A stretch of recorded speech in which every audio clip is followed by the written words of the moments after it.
अस्सलाम वालेकुम, hello and welcome to sports room. मैं हूं आपका मेज़बान Najibul Hasnain. Good news for Pakistan.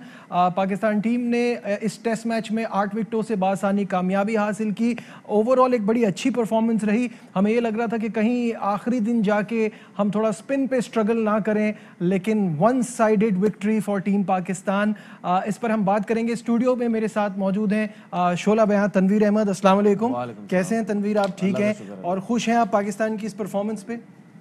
होना भी चाहिए, बिल्कुल सुकून से जीते जी, वरना ऐसा कभी होता नहीं, बहुत कम होता है जब रन एक्चुअली उनके कुछ मेन प्लेयर्स भी मिसिंग थे। लेकिन बात ये है अगर देखी जाए अगर हम पिच का जो बिहेवियर था अगर वो देखें तो हम यही सोच रहे थे कि शायद स्पिनर जो है प्रॉब्लम करेंगे, लेकिन मुझे साफ एक चीज़ जाहिर हो रही थी कि नहीं कर सकती, क्योंकि ना उनके फास्ट बॉलर की स्ट्रेंथ इतनी अच्छी थी, ना उनके पास स्पिनर्स। एक तैजुल इस्लाम तो अकेला कुछ नहीं कर सकता था ना, स्पिनर्स की अगर उनके पास होते अच्छे तो शायद हम प्रॉब्लम में आ सकते थे।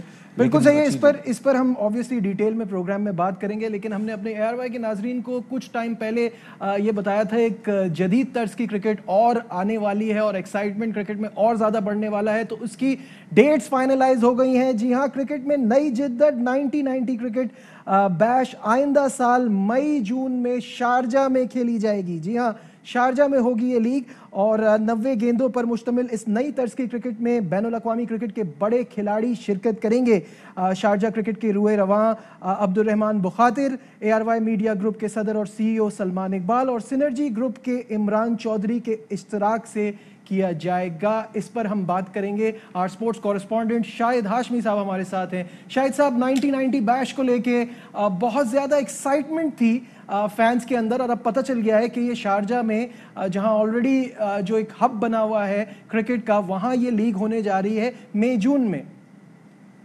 बिल्कुल बड़ा एक आइडिया है और एक नई जिद्दत है क्रिकेट के लिए। बहुत से लोग कह रहे थे कि T20 के बाद T10 आया और T10 बहुत छोटा लग रहा है, बहुत मुख्तसर लग रहा है, तो लीजिए अब T20 और T10 के बीच की एक चीज 1990 क्रिकेट 90 बॉल्स यानी 15 ओवर्स की क्रिकेट होगी, जिसमें आपके पास हिटिंग का भी टाइम है, जिसमें आपके पास इनिंग्स बिल्डिंग करने का भी टाइम है, और इसकी सैंक्शन एमिरेट्स क्रिकेट बोर्ड ने दे दी है। और मई जून में शारजा में जो गर्मी होती है उसमें लोगों के दिल गरमाने के लिए ये 1990 क्रिकेट आ रही है और इसकी तैयारियां जोरों शोर से जारी हैं। आज इसका ऐलान हुआ कि मई जून में होगी। शारजा सबसे ज्यादा दुनिया में वनडे इंटरनेशनल कराने वाला ग्राउंड है, तो वहां के लिए अब बीफिटिंग होगा, बहुत बड़ा, बहुत एजाज होगा कि एक नई तर्ज की क्रिकेट वहां से शुरू होगी। और शाहिद साहब, इस तरह की लीग से, जिस तरह ये 1990 बैश आ रहा है और इसमें बहुत सारे बड़े बड़े नाम होंगे, क्रिकेट इटसेल्फ बहुत प्रमोट होगी और ये गेम के लिए बहुत अच्छा है। इस तरह की जिद्दत, जैसे आपने वर्ड यूज किया, नई नई चीजें जब आती हैं तो खिलाड़ियों को भी अपना स्टाइल चेंज करना पड़ता है, इम्प्रोवाइज करना पड़ता है, बैटिंग में भी, बॉलिंग में भी। जब पहली दफा सीजन हो रहा था T10 का तो लोग ये कह रहे थे कि बॉलर्स के लिए बड़ा मुश्किल है, लेकिन अब बॉलर्स ने भी उस क्रिकेट को अडॉप्ट कर लिया। तो अब ये 1990 क्रिकेट होगी, इसको भी अडॉप्ट करेंगे और प्लेयर्स के लिए अपॉर्चुनिटीज आएंगी, लोगों के लिए अपॉर्चुनिटीज आएंगी और फैंस को एक थ्रिलिंग, एक और नई तरह की क्रिकेट देखने को मिलेगी। खिलाड़ियों के लिए बहुत अच्छा है, अ लॉट मोर अपॉर्चुनिटीज इस तरह की लीग्स की वजह से। बिल्कुल, खिलाड़ियों के लिए अपॉर्चुनिटी है और वैसे इंटरनेशनल कैलेंडर भरा पड़ा है क्रिकेट से, और मजीद ये क्रिकेट होगी तो जिससे न सिर्फ शायकीन को बल्कि खिलाड़ियों को भी मौका मिलेगा। और ये एक ऐसा सीजन है कि जिसमें बहुत ज्यादा क्रिकेट एशिया में नहीं हो रही होती, तो मई जून में क्रिकेट आपको देखने को मिलेगी जो सिर्फ या तो वेस्ट इंडीज में होती है या इंग्लैंड में होती है। तो नए मौसम में नई तरह की क्रिकेट लुत्फ दुबाला होगा। बहुत बहुत शुक्रिया, शाहिद हाशमी साहब हमारे साथ थे। और 9 बैश, तनवीर भाई, आपको अफसोस नहीं होता कि इस ज़माने में अगर खेल रहे होते तो इतनी एक्साइटिंग लीग्स आ रही हैं? अब ये 1990 बैश एक नई तरह की लीग है, 90 बॉल्स की क्रिकेट है। अगर होते तो ऑब्वियसली आप तो अपने ज़माने के बड़े अच्छे फास्ट बॉलर थे और साथ साथ आप बैटिंग भी कर लेते, तो यहाँ पे तो बड़ा फ़ायदा होता। देखिए, जाहिर सी बात है, हर बंदा ख्वाहिश ही कर सकता है कि अब सही है, हम इस दौर में नहीं है, लेकिन जिस दौर में हमने क्रिकेट खेली, हमने ज़्यादा टफ क्रिकेट खेली। अगर हम क्रिकेट की बात करें, सीखा बहुत बड़े बड़े नामों से, बड़े बड़े जो हमारे पाकिस्तान के नाम हैं उनके साथ हमने क्रिकेट खेली। अगर देखा जाए तो हमारे लिए वो बड़ी ऑनर की बात थी, अचीवमेंट है। achievement और देखें T20 क्रिकेट हो गई, 90 ओवर्स की होगी, 100 हो गई, 10 ओवर की क्रिकेट होगी। देखिए इस क्रिकेट से आपको जो T20 के स्पेशलिस्ट हैं उनको बहुत ज्यादा फायदा हो सकता है, वनडे क्रिकेट में बहुत ज्यादा फायदा हो सकता है, लेकिन याद रखिएगा आपके लेजेंड्स खत्म हो जाएंगे। जो लेजेंड्स बनते थे, लेजेंड्स आपके बनते ही टेस्ट क्रिकेट से हैं। वो मुझे कहीं ना कहीं अब नजर आ रहा, अब उनकी मिसिंग है, क्योंकि हमने देखा, आपने भी देखा, अब टेस्ट क्रिकेट में जितने भी क्रिकेट बोर्ड हैं वो ये कहने लग गए हैं कि हमारी टेस्ट क्रिकेट नीचे जा रही है, तो सबका ध्यान इस तरफ है। फाइनेंशियली जाहिर सी बात है, और कमर्शियल एस्पेक्ट से बहुत अच्छी है, फैंस के लिए बहुत देखिए अच्छी उसकी है। वजह ये है, देखिए सबसे बड़ी बात ये अपॉर्चुनिटी जो प्लेयर्स को मिल रही है ना, वो बड़ी जबरदस्त चीज है कि कोई जिसे कहते हैं ना, एक जमाना था जब प्लेयर्स को ये प्रॉब्लम होती थी कि गेम इतना नहीं है, क्रिकेट इतनी नहीं है, अगर वो पाकिस्तान टीम में नहीं आ रहे या फॉर दैट मैटर अपने मुल्क की टीम में नहीं आ रहे तो उनके पास रोजगार नहीं है। ये एक स्पोर्ट्समैन के लिए आप खुद जानते हैं, आपने खुद बहुत टफ एक टाइम देखा है, तो ये अपॉर्चुनिटी मिलना ना, ये मैं समझता हूँ बहुत बड़ी बात है। इसमें कोई शक नहीं है, जितनी लीग्स हो रही हैं, अब कितने प्लेयर्स ऐसे हैं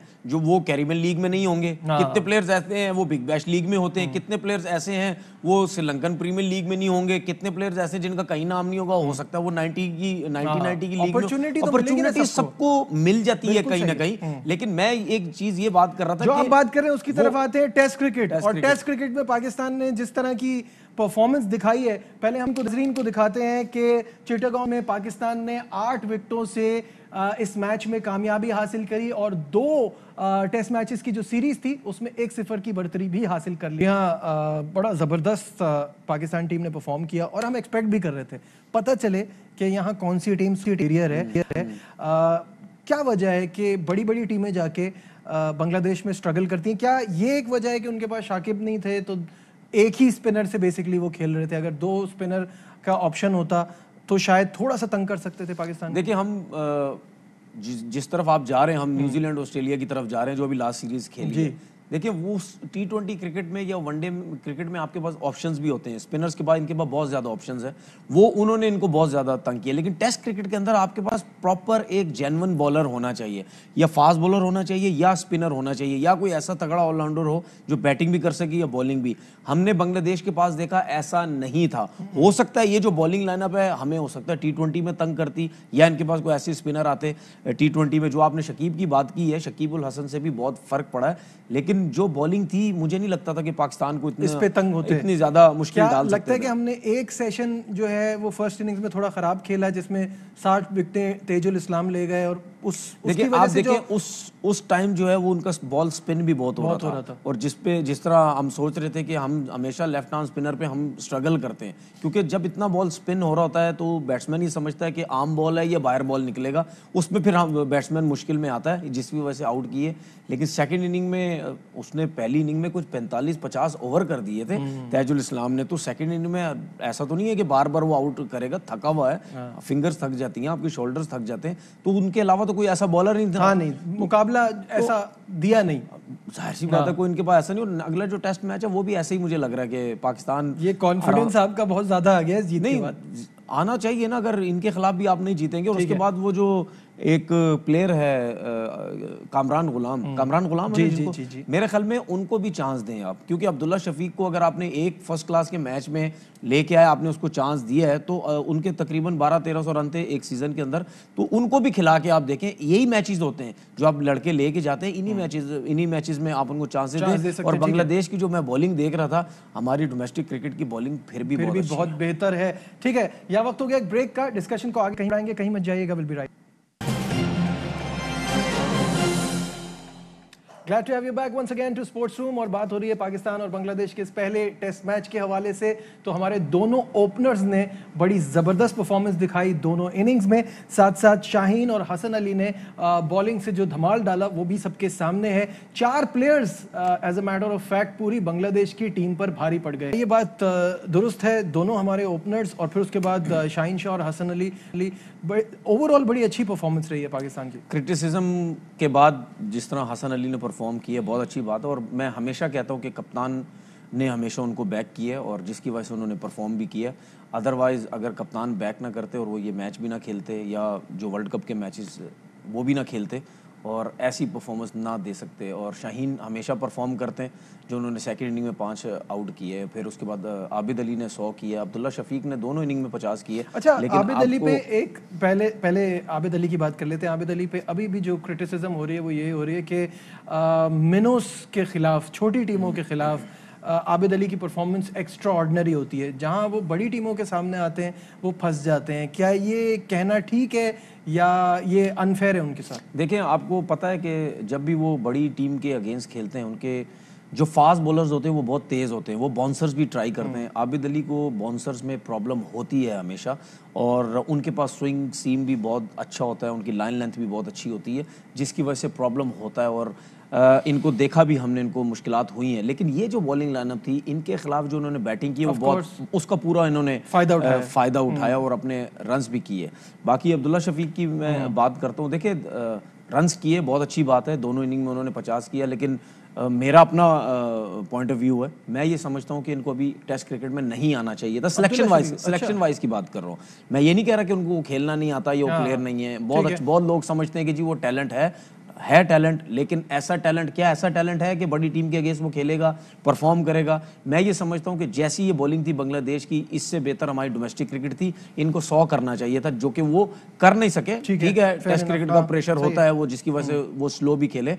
लेकिन सवाल मेरा ये है, क्या डोमेस्टिक क्रिकेट में और प्लेयर्स ऐसे नहीं हैं जिन्होंने 100 किया हुआ और वो पाकिस्तान टीम में नहीं आ सकते? मेरा सवाल ये है, आना चाहिए फिर उनको, क्योंकि ये एक मैच के बाद अगर आ जाते हैं फर्स्ट क्लास के, तो दूसरों को भी आना चाहिए।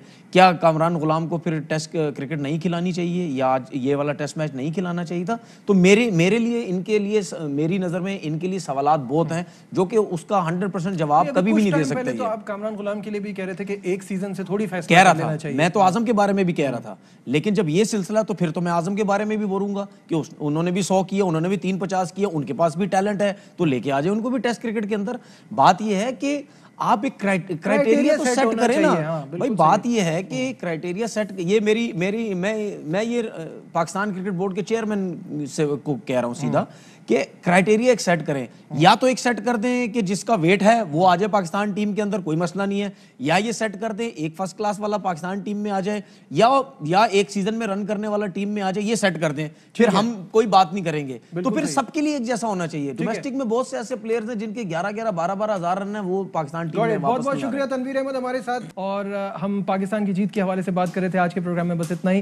दीजिए अपने मेजबान नजीबुल हसनैन को इजाजत। अपना बहुत ख्याल रखिए। अल्लाह हाफिज। अहम तरीन खबरें अब एक क्लिक की दूरी पर। आपके पसंदीदा टॉक शोज हों या अहम मुल्की या गैर मुल्की शख्सियात की न्यूज कॉन्फ्रेंसेस, हर लम्हा बाखबर रहने के लिए सब्सक्राइब करें हमारा YouTube चैनल। मौसम की सूरत हाल हो या खेल के मैदान से खबरें, अपने मोबाइल फोन से मुल्की और बैनुल-अक़वामी अहम खबरों तक रसाई के लिए डाउनलोड कीजिए मोबाइल ऐप। बावसूख ज़राए से मुसद्दिका खबरों, तज्ज़ियों और तबसरों से मुस्तफ़ीद होने के लिए विजिट कीजिए पाकिस्तान की सबसे बड़ी न्यूज वेबसाइट www.arYnews.tv। इन सब के अलावा पाकिस्तान का सबसे बड़ा फेसबुक पेज हो, सबसे बड़ा न्यूज इंस्टाग्राम अकाउंट या फिर ट्विटर, ARY न्यूज पहुंचा रहा है खबरें सबसे पहले आप तक, ताकि आप रहें हर लम्हा बाखबर।